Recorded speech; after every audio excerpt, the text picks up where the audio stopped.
Good evening, everyone. I'm Phil Sanchez. We begin tonight with that latest on the fiery crash that killed a mother and her 2 children. We now know the names of the victims. 29-year-old Alana Coons and her twin daughters, June and Ruby, died in the crash. 7 others were injured.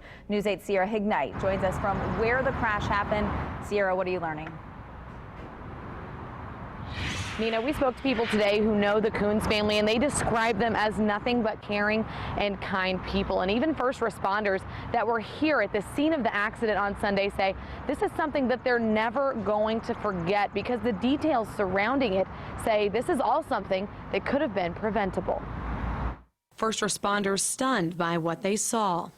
They said when they pulled out of the bay, they could see black smoke in the air, so they knew that something was on fire. They just didn't know it would be as engulfed as it was when they got there. The way the semi hit the Coons car caused it to burst into flames. There's going to be very little chance that somebody was able to get out of that car, killing 29-year-old Alana Coons and her twin daughters.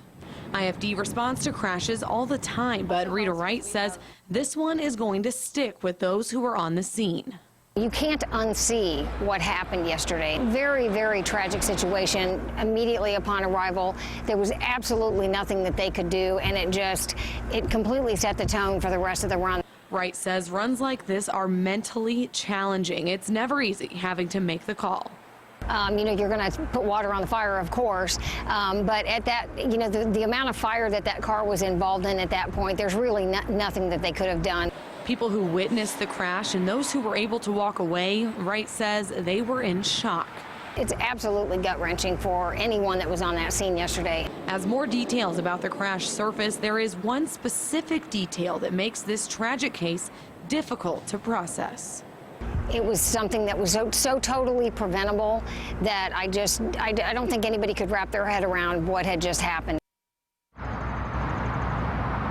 Now, the driver of the semi who police say caused the accident is 57-year-old Bruce Pollard. Now, he's currently being held in the Marion County Jail on preliminary charges of reckless homicide and criminal recklessness causing an injury. And we did reach out to the trucking company that Pollard worked for a comment, and we have not yet heard back. Live in Indianapolis, I'm Sierra Hignite with SheBee News 8.